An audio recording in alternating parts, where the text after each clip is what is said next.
Hey guys, Zero here again. I got a product to show you guys. It's not really an unboxing per se, but it's basically a review. I'm going to show you guys the packaging and everything like that, and then I'm going to go over my thoughts on the whole product line that I've dealt with so far. The goods and the bads, so to say, or the pros and cons, however you want to call it. But we're going to take a quick look at the Broken Token Modular Paint Rack System. And this is all stuff made from, like, laser cut from MDF board. Now, I have a couple of these already, and I went with this again because I wanted to finish. I needed one more tray as I was putting my paints up, and I realized I didn't have enough space for all my paints. And I'm obsessive compulsive about it, and I want to have them all out. I don't want them in a box, I've had them in toolboxes for decades. And I either lose paints or they go dry because I forget I have them or whatever. So at least having them on the rack, I see them, I know they're there, and I know when I'm painting, when I get motivated to paint, they're right at hand's reach. But I picked up the actual paint rack itself, and then I picked up the paint rack lower drawer, which also acts as a platform, like a lifting level, to lift up the whole thing. So I already have these, but I wanted to show you guys the whole thing and how it works, and then we'll go over to the table and I'll show you guys how I have mine set up and whether or not it was worth the investment. All right, guys, sit tight.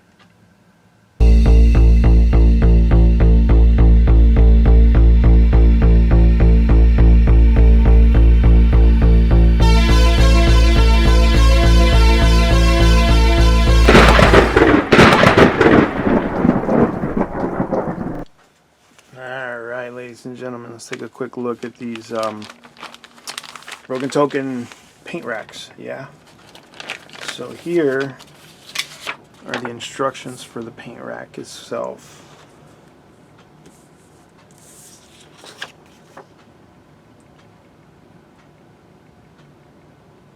It says it holds 28 pots and 17 brushes.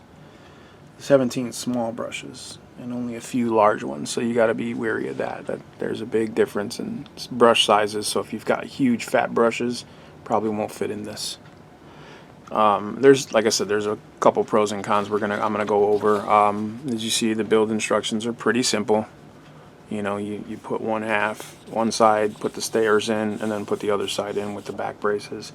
They can be pegged together because it comes with little clamps or clips that you use to clip the back ends together. I did that originally before I got the lifts, and then I went to go get the lifts and they didn't fit properly because I don't know what it is. Maybe the wood is a little warped or something, but in the fitment I wound up snapping some of the clips, so now I just have them on top of their bases, and you'll see in a second. I'll go over that in a second.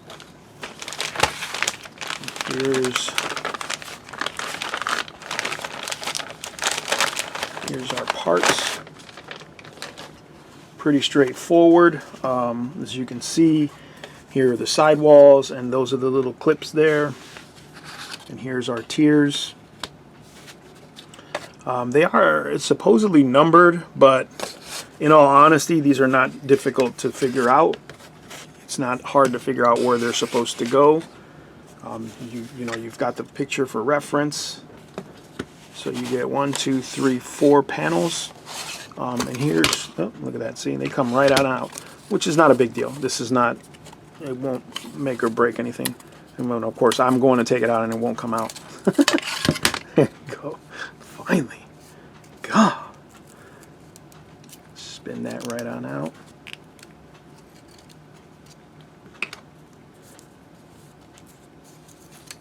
I like some of this MDF stuff. It's actually pretty functional.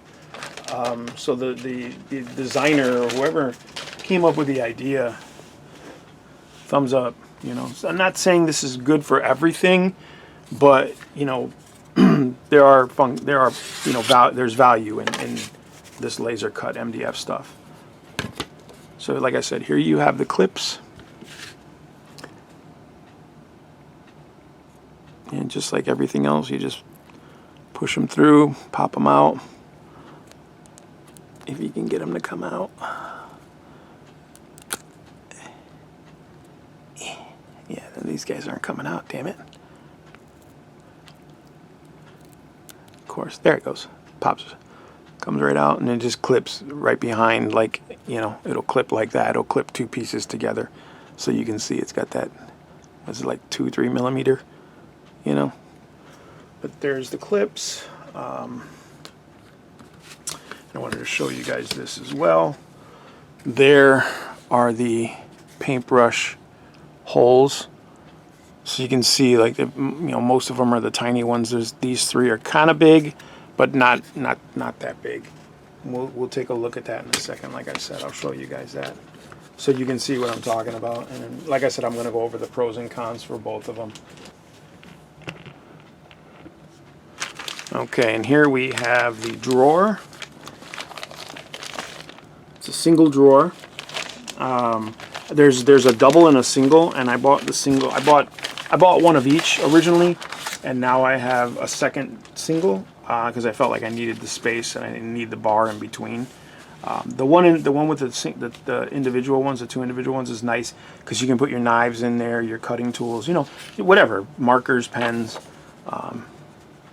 So you see, you build it and then you stack it on top underneath the actual paint rack, and these little feet here of the paint rack actually sit right on top of this, and like these little grooves. But one of them didn't fit so well, so I had to work with it. Look at that, comes right off. Just pops right off. And most of these are pretty loose anyway. But there you go. That is the drawer, and we will get over to the actual my workbench, and I'll show you guys the end result of those, and we'll talk about the pros and cons. All right, sit tight. All right, guys, so here they are. These are the Broken Token paint racks and drawer systems. So as you can see, I have the 90 degree corner with a lift. This is just to actually lift up the corner, and I wanted it to just kind of sit flush, even though it's not. It's just weird the way this is set up as opposed to these. And looking at this, if I needed more space, I didn't know this at first, but I bought this one, and this one holds like, I don't know, is it at 2, 4, 6, 8, 10, 12, 14, 15 paint pots. If you get the two 45 degree wedges, they actually hold more. I think there's like 18 if you get the 45 degree wedges. I didn't know that, so I just got the 90 degree. You know, it is what it is. But I still needed more pot holders for the 35 millimeter pots. These are the Games Workshop size and the Partha. So these are the drawers. I'll use my little grabby claw here. Comes out pretty smooth. And I've got, like this one, I've got, you know, let's see if I can get a little closer for you guys. That one's got like X-Actos, cutting tools, clippers, files, things like that. You know, my hand tools that I'm going to pretty much use in most of my miniature building, I have in here. This one is extra tools. You can see there's more paint pots in there. I hate doing that. This one has more extra tools, side cutters or clippers, nippers, whatever you want to call them, files. Those are my Gunpla tools, and I didn't intend to have separate tools for Gunpla building, but I did need some emery boards and stuff, so stuff I ordered specifically for my Gundam building. But you hear them, they move in and out pretty smoothly once they get fitted in. And here's the large drawer. That's got a lot of flat, wide pieces, you know, like my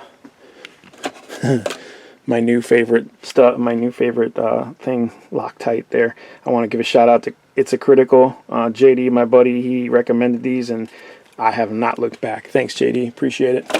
But just most of my, you know, the stuff I had lying around, you know, on my table taking up space. You can see I got more paint pots there, and I got a ton On this rack as well, I've got all my contrast paints up at the top because this has room for 35 mils. I want to change it. I want to put all my Games Workshop paints with each other, and I want to use these for my Tamiya paints that I'm going to be picking up soon. So yeah, there's that. Pros, you know, I mean, it's pretty apparent. You know, you organize your space a little better. You know, and it gives you that you know, it takes everything off the tabletop for you. You know, and organizes it better. Hang on one second. I'm going to try and zoom into those brushes there because I wanted you guys to see that. Some of those slots I have markers, I have Sharpies, and you can see there's the volume of brush size that you can get in there to those slots up top. You know, so be wary about, you know, which brushes you're going to put up there. I mean, clearly most paintbrushes are of those sizes, but there's some, you know, if you're buying paintbrushes from like Michael's in like those $5 bags where there's like, you know, 15 brushes, chances are a bunch of them aren't going to fit up there. But you know, just choose wisely after you. I would say do these right away, and then that'll give you an idea of what you have space for. My like I said, pros is it organizes everything, keeps it pushed up against the wall, so you can see everything pretty clearly, right? Like you can see your colors through here, you know. Cons, these shelves here, they bow. Now, when I put these together originally, I didn't use glue, even though on the very front page of the instructions it says glue required. I didn't use glue. So they were bowing really, really bad. And you can actually see it on this one here more. If you look.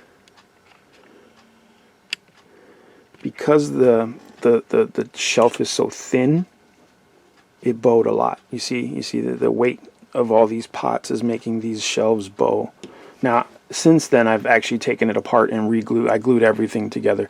This piece is actually glued to the bottom piece as well, just, you know, for stability, because otherwise it'll wobble around. So you have to glue them together if you're going to use the upper and lower part. It's not, you're better off gluing it together. And it just glues, like I said, glues on the sides to here. And I just use simple white glue, Elmer's glue. And this stuff here, you can get it pretty cheap. And same thing goes for the drawers. I glued the drawers, you know, all the panels together before I slid it in there. But yeah, those are the biggest con is the fitment is not 100% accurate. And I don't know if that's across the board. Like, so this is the Vallejo paint rack that I got from my buddy Cujo over at the Overboard DM. I didn't build that, he did. But as I see, as I look at it, it's pretty straight. Even with all those bottles on there, it isn't bowing at all because there's supports inside there. And this, there's like, throughout it, there's like linear support. Whereas these, you see that there's no supports going through there at all. So that's my biggest complaint is they could have actually designed another panel, like a third wall panel to put right down the center. Mind you, that might have limited the amount of paint pots you could put in there because as you see, you know, some of the rows are staggered. You know, you see. So like this pot right here would not, you know, wouldn't be able to be there if you had a wall in there. So I understand why they did it. I just don't think it was very structurally, like it's not structurally adequate. As you can see, they're bowing. I mean, now that I've glued it together, it's a bit stronger and a bit more stable, but when it wasn't glued together, the bowing actually pulled these pieces out of the sidewalls. So it would collapse. Like as soon as I try to move it, it would collapse. The whole thing would fall apart. So definitely use the glue, you know. And it's wood. So there's always the inherent problem with wood. If you get it wet, you know, this is just cheap MDF. So if you get it wet, it's going to bow, it's going to be destroyed. You know, MDF is pretty, it's basically just pressed wood, pressed board. So it's pretty cheap. So you got to be very careful. So yeah, those are my cons. the angled piece, the 90 degree, doesn't really bow that much because it's very short pieces, you know, and they're not thicker. It's the same dimensions, you know, it's the same 2-3 millimeter thick board, but just I think because of the nature of the type, the way it's curved, you know, it lends itself. Also, there's struts in there. You can see them. There's little supports in there. You see? Right there? Those little supports. That's all it takes. Just that little bit. And it protects it. And they're from the back. So you could have done the same thing with these, and they would have been just as strong. Or stronger. You know, who knows? But I didn't design it. I don't know. I'm not a designer. I'm not an architect. So that's just my use of it. But just, if you're going to buy these, just be forewarned. Those are weak points on those parts. Otherwise, I like them. They're pretty good. I mean, I bought another set of them. And if I didn't like them, I would have went with a different company altogether. But they worked. They're pretty affordable. The top piece was $15, and the bottom drawer, the big drawer, was $14, and the bottom double drawer was $16 on Amazon. So that's pretty cheap. And I think the riser in the corner was not even $10, and that wedge was like $13 or something like that. It was very, very cheap. And I did this little by little, you know, so I could eventually get that. I didn't want to buy them all at one time because I didn't want to buy them all at one time and realize that I didn't like them, and then I'm stuck with them. So I bought one at a time, and I realized, yeah, they were, despite the flaw, it was pretty good. They're pretty useful. So I'm going to build these other ones and get them set up. Set them up right there next to in between the Vallejo one and the Broken Token one. So we'll get that going. Guys, as always, I appreciate you watching and sticking with me. Like, subscribe, share.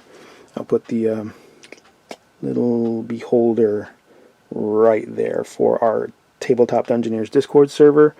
Come check us out. Tell them Zero sent you. It's a great group of guys. We talk D&D and, you know, miniatures, wargaming, crafting, role-playing, RC cars, Gundams, real steel stuff, all kinds of stuff we talk about on the Discord. And we also have a live show now every Friday night at 9 p.m. Central on the D&D After Dark YouTube channel. So you can come check us out there and chit-chat with us about everything Dungeons & Dragons.